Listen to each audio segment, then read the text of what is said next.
Hey, what's going on, everybody? Welcome back to the channel. Today on this video, I'm going to be showing you the different baits and techniques that I used at the recent Bassmaster Open on Sam Rayburn Reservoir in Texas.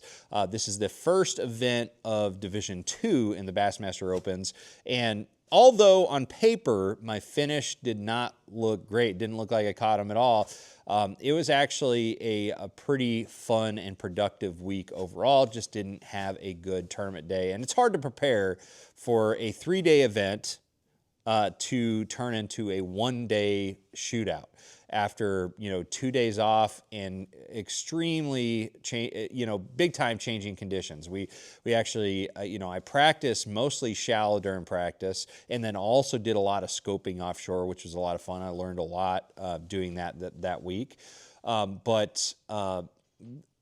During the off day, we got a big cold system that really I knew was going to change a lot of those areas that I caught them shallow. And then, I didn't expect it to change that much, but then the first day of the tournament, they ended up canceling that day. And so that was even more time for the conditions to change. And so the shallow bite kind of fizzled off, but it was really, really good in practice. So anyways, let's actually just talk about the baits first, and we can kind of dive into, what changed and all that. But before we get started on this video, just a reminder, if you guys enjoy this content, if you enjoy the videos that I do on this channel for free, consider hitting that like button, subscribing to the channel, and sharing these videos with your friends. That is a great way to support the channel. And also, perhaps one of the better ways to support this channel is if you're going to buy the products that I talk about on this video anyways, consider using the Tackle Warehouse links that I've got in the description below. Not only is it going to directly take you to exactly what I'm talking about, but it's an opportunity for you to kind of give back to the channel and keep me motivated to do these videos. So thank you guys in advance for that. But let's go ahead, get started. Without further ado, let's talk about the baits that I used at Sam Rayburn that I had the most success on. So the first thing I want to mention is that when we first got to Rayburn, it was like shorts, flip-flops, and t-shirt weather. It was super warm.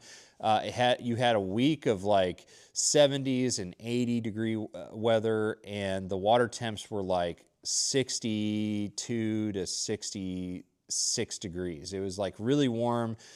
Really expected a large wave of fish to start, getting up and think about spawning. So my whole strategy going into Sam Rayburn was to really focus on my shallow water power fishing strengths, because even though scoping has been so dominant on Rayburn, I figured that the window of opportunity was just too good to do some shallow fishing to pass up. So I ended up starting out flipping and pitching a little bit. I started flipping. I went up the river first and started flipping and pitching, wood and bushes with a Z-Man palmetto bugs. I had some bites on that, but I realized that, man, I just did not need to slow down that much at that time period because they were pretty active. I started getting a lot of bites as I was reeling the bait back. And when you start seeing that, pick up a swim jig or like a chatterbait, and that's exactly what I did. So I actually got most of my success, and I actually didn't take it out here. Let me take the rod out first. Had a lot of success right off the bat with more crawfish, or I would say crawfish imitation chatterbaits. So I was throwing it like a black and blue chatterbait with the Z-Man goat on there. This is the Okeechobee craw color. And I was throwing that to begin with because, early spring on Rayburn, I think crawfish imitations generally. So I was ready to start throwing like reds and things like that. But I started to realize that there was a lot of shad up shallow. So I kind of made the switch, even though I was getting bit with the black and blue chatterbait. I started making the change to more shad oriented patterns. So I ended up switching to this one. This one was really my favorite color throughout the tournament. practice and the tournament. This is the Z-Man Jackhammer, 3/8 ounce. You know, one of the things if I'm fishing around wood or, you know, primarily hard wood cover is I'm going to use a bait that's a little bit lighter, because the heavier the bait, the more it tends to dig into that cover and be just more snaggy.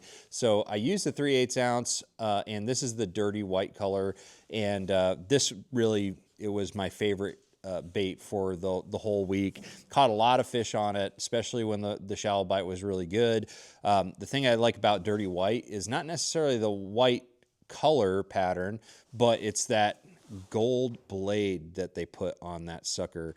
That gold blade, I love it in dirty water, and we had a lot of dirty water that week.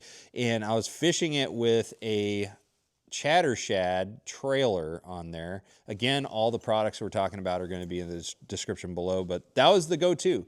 I did use some half-ounce versions, you know, if I was fishing some of the deeper cypress trees, you know, because the water did rise quite a bit during the tournament. And so I did switch to like a half-ounce, and I used, you know, a white and chartreuse tungsten Evo a little bit and had some success with it. But pretty much fishing in the same kind of stuff as before, but just a little bit deeper. So did switch to a half-ounce, but really, I don't think it really made that huge of a difference between, you know, the white and chartreuse. This one has a gold blade as well, as you can see on there. You know, it didn't really matter if it was the dirty white or the white and chartreuse. But I do think that gold blade made a difference. But as far as the chatterbaits, I was fishing those on 20-pound test, Seagar Tatsu, the 7.3 medium heavy Versa Series rod, and a 7.2 to 1 gear ratio reel. And so that was just kind of good old standard shallow water power fishing with a chatterbait. Very, very easy fishing, very fun, covering water, burning the bank. And I did catch one of my tournament fish on a chatterbait, but really during the event, the one day of the event, it got so cold that a lot of the bait, I just was not noticing the bait on the screen as much. And that was a big key to those fish up there. I did find some stretches where there was some bait, and I did end up getting some bites because of that.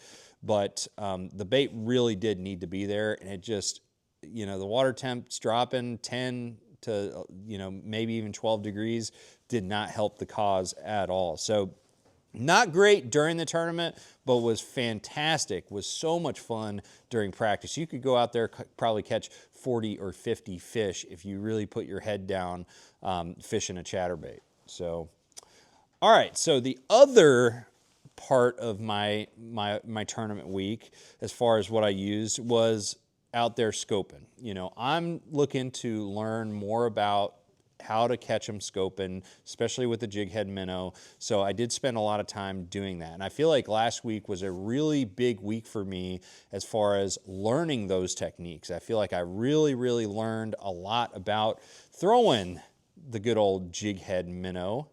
And so this was one of the baits that I used all week. Really, it's the same bait. I just used different sizes. This is the Z-Man jerk shads. This is the 5-inch version. This is what I really caught most of my fish on, was the 5-inch. But I also caught them on the 3.5 and also the 4-inch version as well. And I ended up using between an 1/8 ounce and a 3/16 ounce ball head style jig head.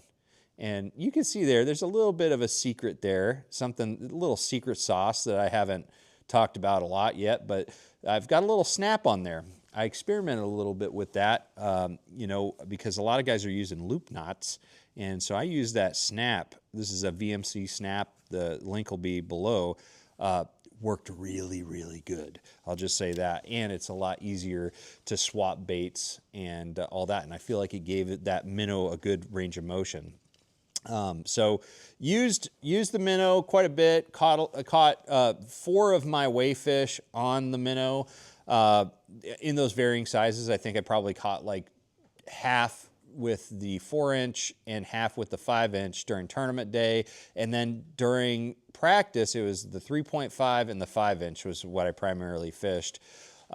And as far as like the tackle with this, I got that on a Shimano reel that I absolutely love. This is the Stratic.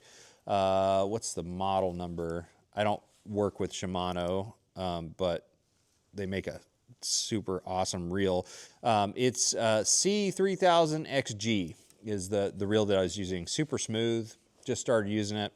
Really great reel. I've got the PEX8 braid, the JDM line from Seagar on there. That was awesome. I love this braid. I didn't have any wind knots all week, which is something that I deal with a lot with my spinning gear braid. Really love that braid. Cast really good and all that. And then I also have Gold Label leader on there, 12-pound test. That seemed to work really well. A lot of guys are going up to like 14 and 15-pound test for their minnow fishing. But overall, those were the two different styles. I actually experiment a lot with different minnow style baits, and really ended up fortunately coming back to the Z-Man stuff because I love the Z-Man Elastec material. And I think what happens is it actually hovers a lot better than most other baits because of that material. It's so buoyant that the jig head will keep it down, but the rest of the bait wants to kind of go up, so it doesn't like sit like this. It sits more like this, which I think is way more natural. So, and you don't have to go through as many baits, which is awesome. But anyways, guys, I still got a lot to learn on the jig head minnow setup, but overall, it was really a eye-opening week, and I enjoyed that. But I also enjoyed going back to my roots and fishing a chatterbait up shallow. So anyways, guys, thank you for watching. If you have any questions at all, drop a comment below. Other than that, check out the links in the description and consider liking, sharing, and subscribing. Thanks for watching. I'm going to see you out on the water. Always trust the process.